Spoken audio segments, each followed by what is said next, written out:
Hello students, एक बार फिर आप सबका इस सेशन में स्वागत है। आज हम समीकरण को कैसे हल किया जाता है इस पर आधारित पढ़ेंगे। तो पिछले सेशन में हमने समीकरणों का प्रारंभिक अध्ययन किया था। अब इसमें हम देखते हैं कि एक समीकरण को हल कैसे करना चाहिए हमें, या किन तरीकों से उसे विभिन्न चरणों में हल कर सकते हैं। किसी समीकरण को निम्न प्रकार से चरणबद्ध विधि द्वारा हल किया जा सकता है, अर्थात इसके कुछ चरण होते हैं, उनमें हम इसको हल करते हैं। जैसे पहला देखिए, समीकरण के दोनों पक्षों में समान संख्या जोड़ सकते हैं।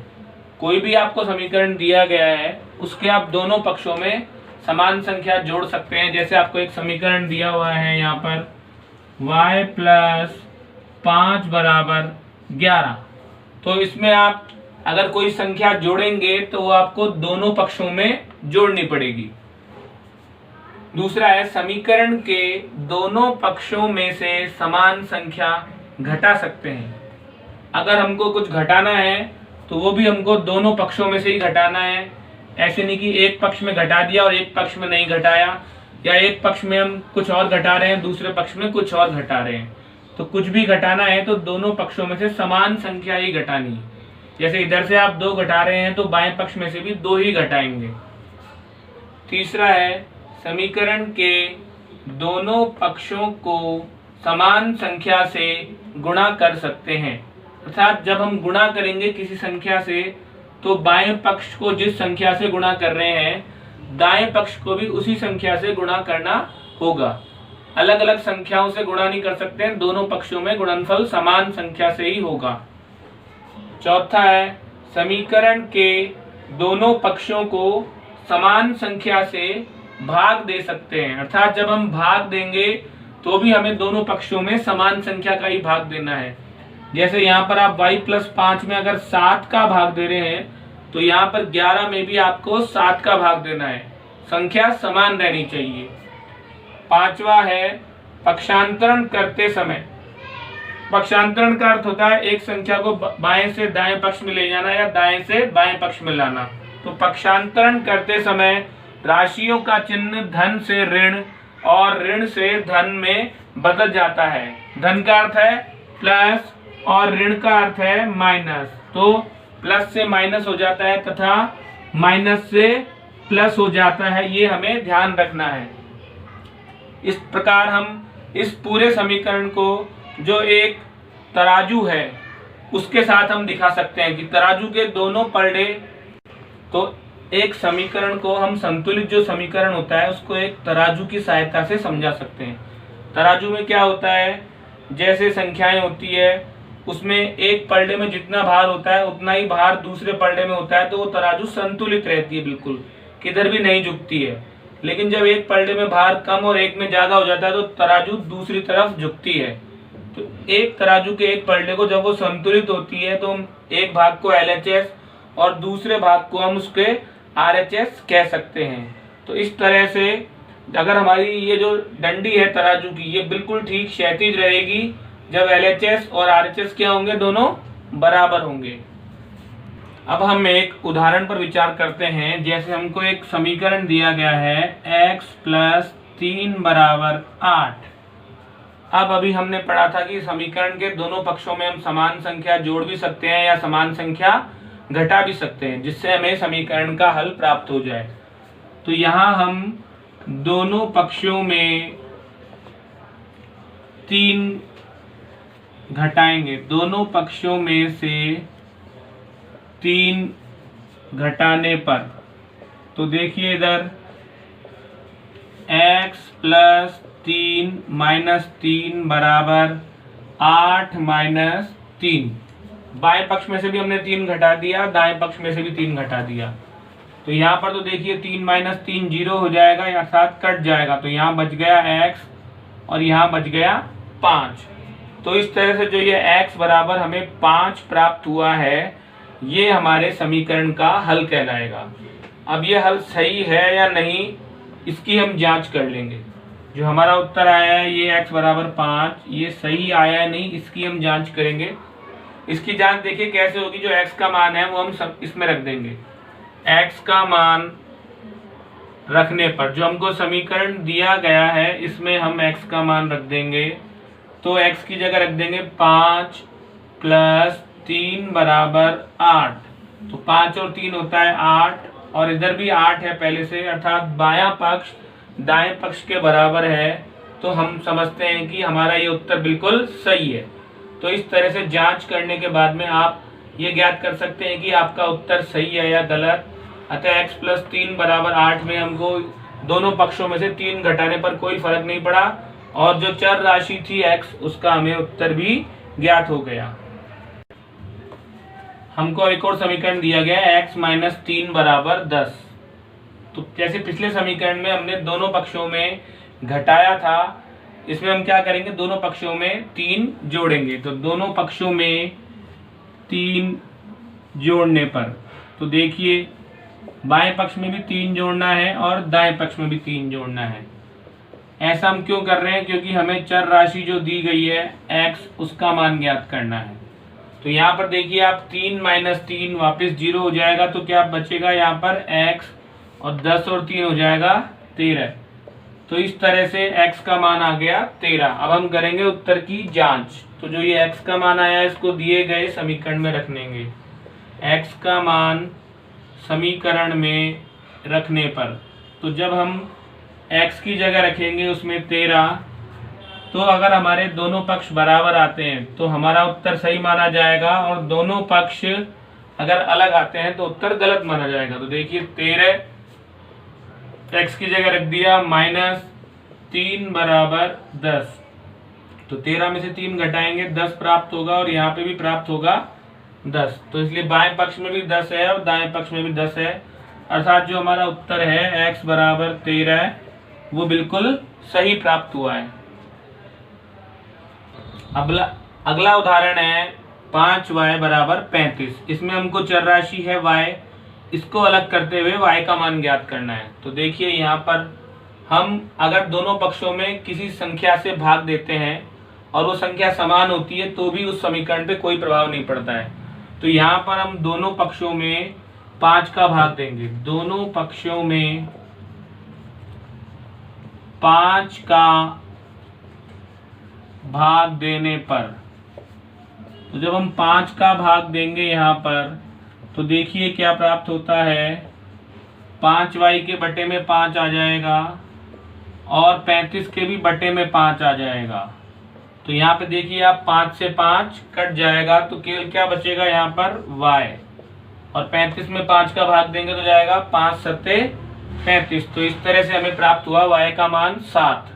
अब हम उत्तर की जांच करेंगे तो y का मान जो ये समीकरण दिया हुआ है इसमें रखेंगे।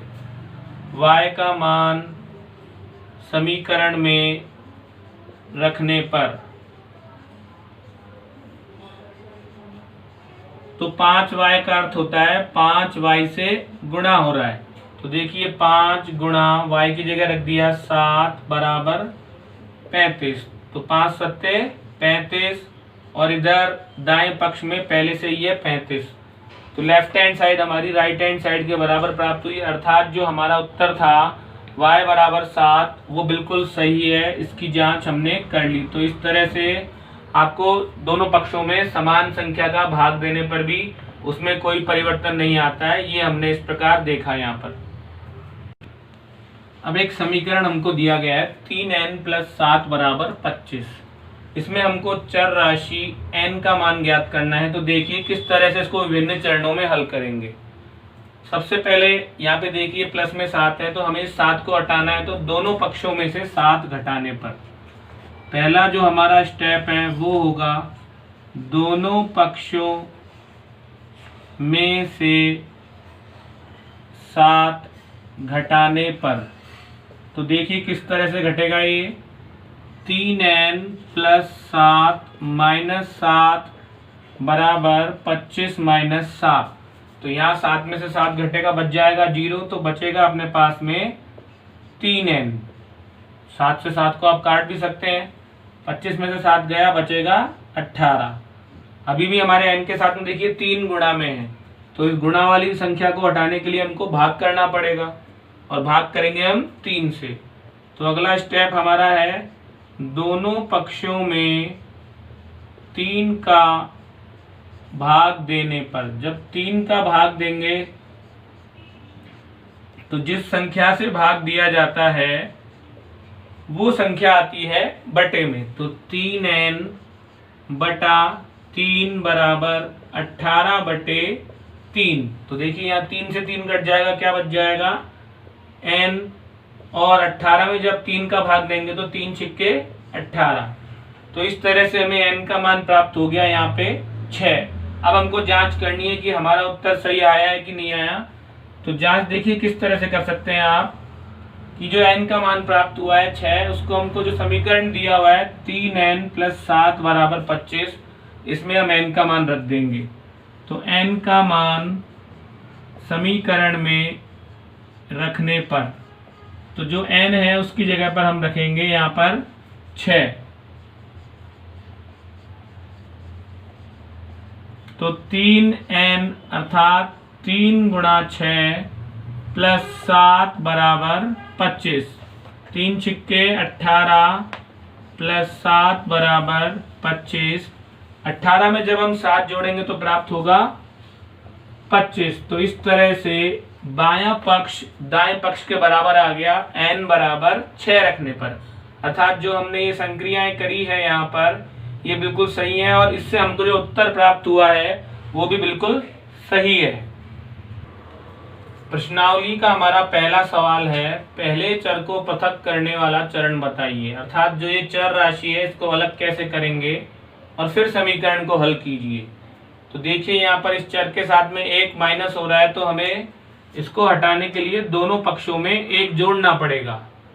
तो देखिए दोनों पक्षों में 1 जोड़ेंगे तो -1, तो ऐसे कैसे +1 बराबर 0 + 1।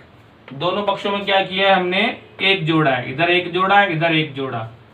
फिर 1 से 1 यहाँ पे हट जाएगा तो क्या बचेगा 1, और 0 में 1 जोड़ेंगे तो प्राप्त होगा 0। तो इस तरह से हमारा इसका उत्तर प्राप्त हुआ x बराबर 0। दूसरा है हमारा x + 1 बराबर 0।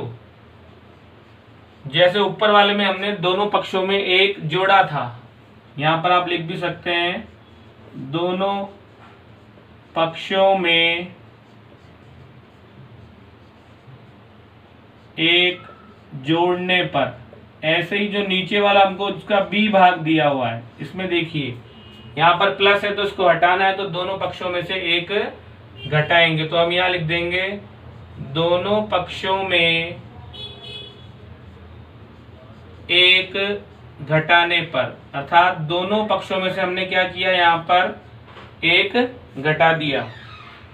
तो देखिए x + 1 - 1 बराबर 0 - 1। तो 1 में से 1 घटेगा, यहाँ बच जाएगा 0, तो रह जाएगा केवल x। तो 0 में से 1 घटाएंगे, रहेगा -1। तो इस तरह से x बराबर -1 प्राप्त हुआ। अब हम देखते हैं कि हमारा उत्तर सही है या नहीं।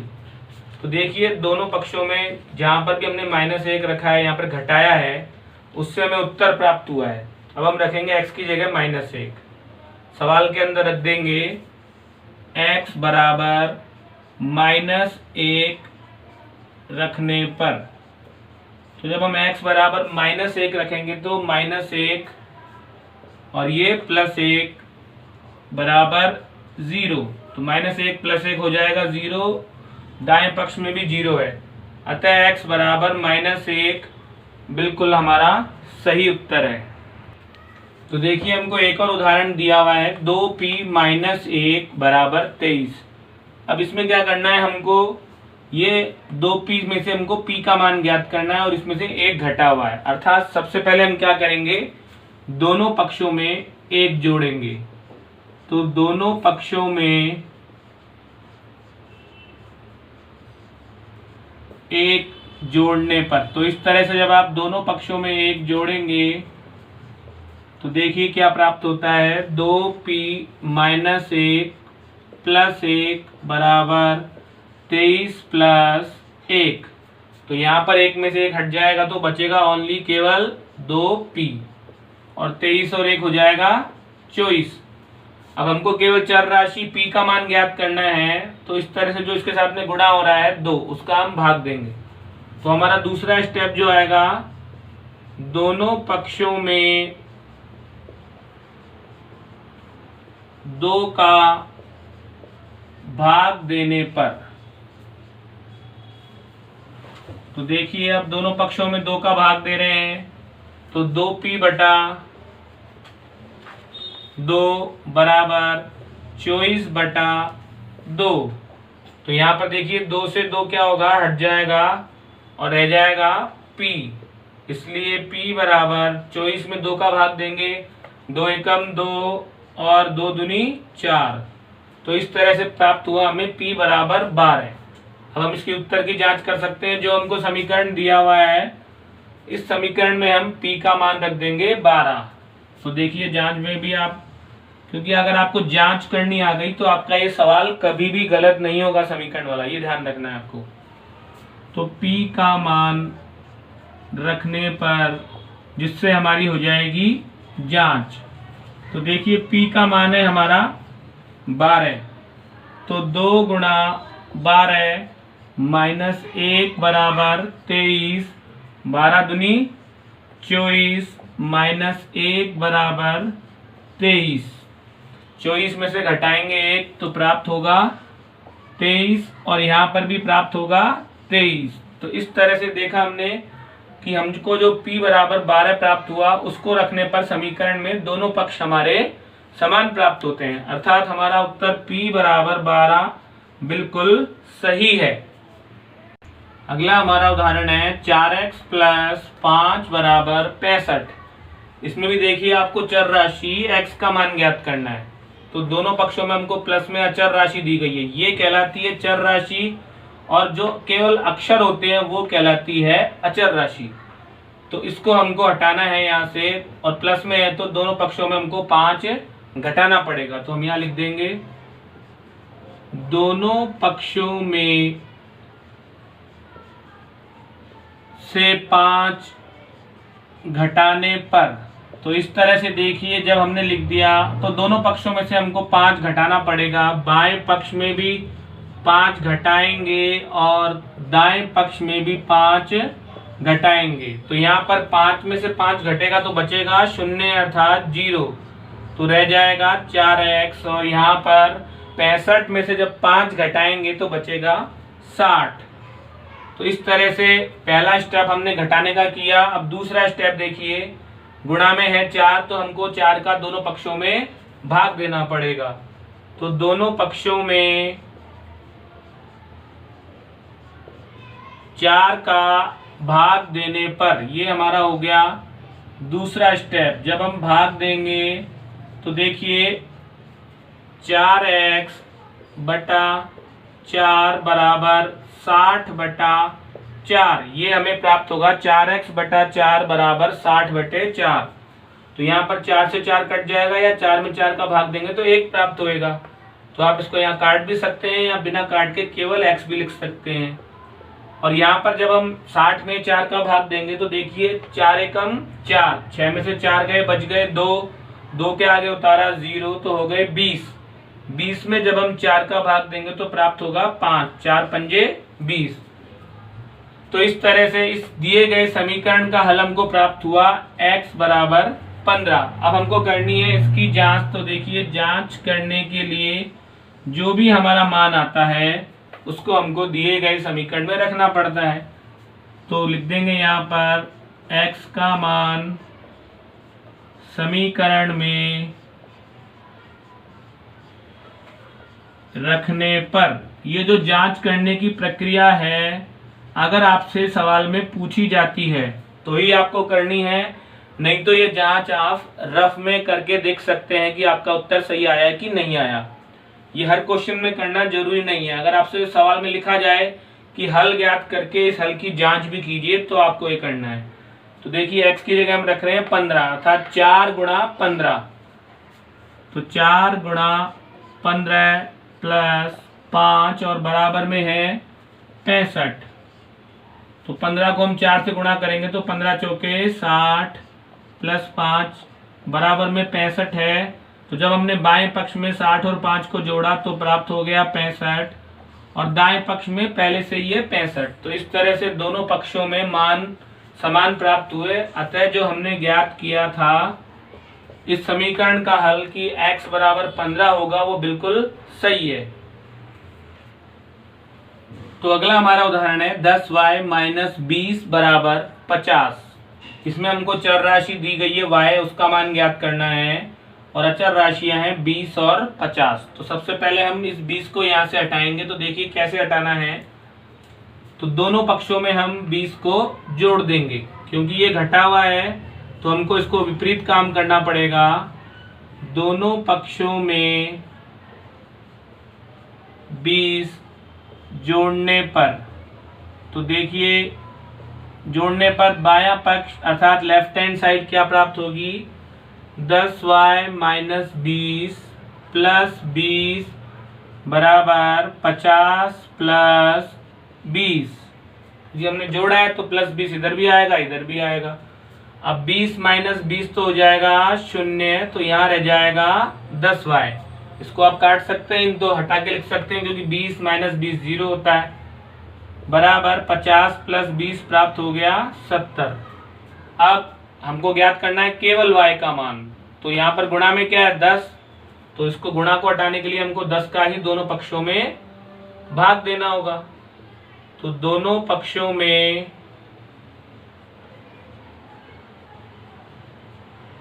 10 का भाग देने पर, तो देखिए अब जब भाग देंगे तो क्या प्राप्त होता है हमें, 10y बटा 10 बराबर 70 बटा 10। तो यहाँ पर देखिए आप 10 से पूरा 10 कट जाएगा, तो केवल क्या बचेगा y। तो इसलिए y बराबर 0 से 0 कट जाएगा, 7 में 1 का भाग देंगे तो जाएगा 7 बार। तो y बराबर हमें प्राप्त हुआ 7।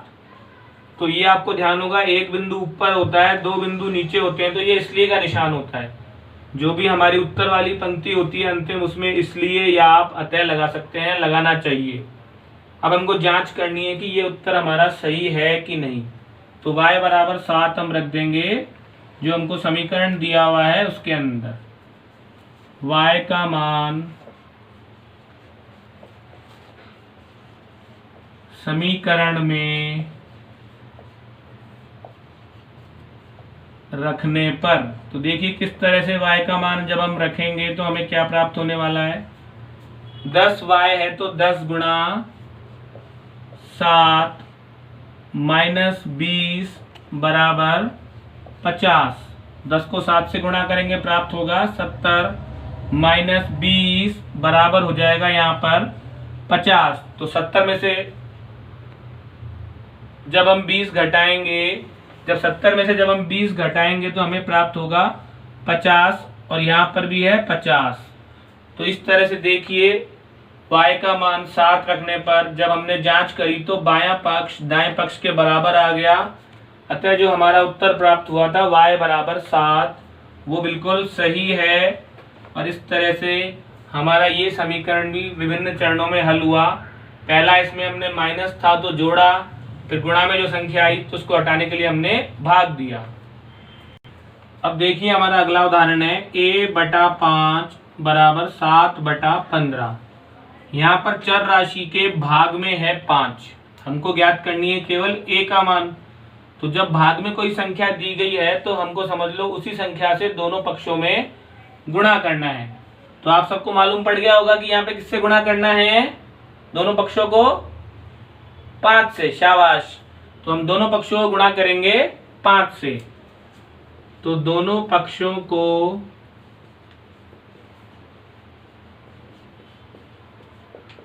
5 से गुणा करने पर, तो देखिए अब हमें क्या प्राप्त होता है। जब हम दोनों पक्षों को 5 से गुणा कर रहे हैं तो 5 गुणा a बटा 5 बराबर 5 गुणा 7 बटा 15। तो आपको बताया था पहले भी कि अगर गुणा करने के बाद कोई संख्या ऊपर और नीचे अगर कटती है तो उसको हमको काट देना है। तो देखिए यहाँ पर 5 से 5 कट गया, तो क्या बच गया केवल यहाँ पर हमको प्राप्त हो गया केवल यहाँ पर a। ऐसे ही यहाँ पर 5 है और यहाँ पर 15 है बटे में, तो 5 से 15 कटेगा कितनी बार? 3 बार। तो 5 एकम 5 और 5 तिया 15। अब हम गुणा कर लेंगे अंश को अंश से, 7 को 1 से गुणा करेंगे, प्राप्त होगा 7 और बटे में आ जाएगा 3। तो ये उत्तर प्राप्त हो गया हमें a बराबर 7/3। अब इसकी हमको जांच भी करनी है। तो देखिए जांच करने के लिए वही हमारा तरीका है, जो भी हमारा उत्तर आया है उसको आप दिए गए समीकरण में रखेंगे। तो a का मान समीकरण में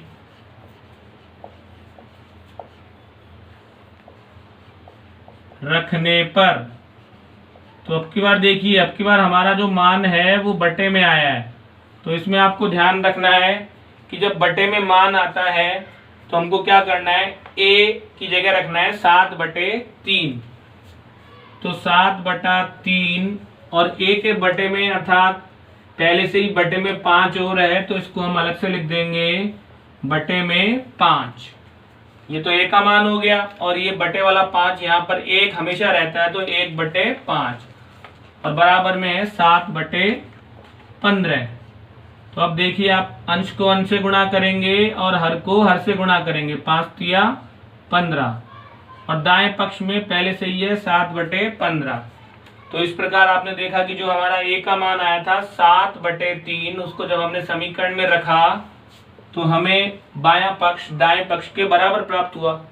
और जब जांच करने के लिए यही आवश्यक होता है कि दोनों पक्ष बराबर आने चाहिए, और दोनों पक्ष बराबर आ गए। तो इस तरह से जो हमारा उत्तर है वो बिल्कुल सही है, a बराबर 7/3। तो इस तरह से आज हमने पढ़ा कि अगर हमको कोई संख्या जोड़ में दी हुई है चर राशि के, तो उसको आप दोनों पक्षों में से घटा दीजिए। कोई संख्या हमको घटाओ में दी गई है तो उसको आप दोनों पक्षों में से जोड़ दीजिए। कोई संख्या गुणा में दी गई है तो दोनों पक्षों में उसका भाग दीजिए। और कोई संख्या हमको अगर भाग में दी गई है तो उसका आप दोनों पक्षों में क्या कीजिए, गुणा कीजिए और फिर हल कीजिए। अगर ऊपर नीचे कोई संख्या कट रही है तो उसको काटना है और बची हुई संख्याओं को गुणा करके और भाग देके उत्तर प्राप्त होगा हमें। तो इस तरह से ये सब सवालों पर ही आधारित हमारी अगली प्रश्नावली है।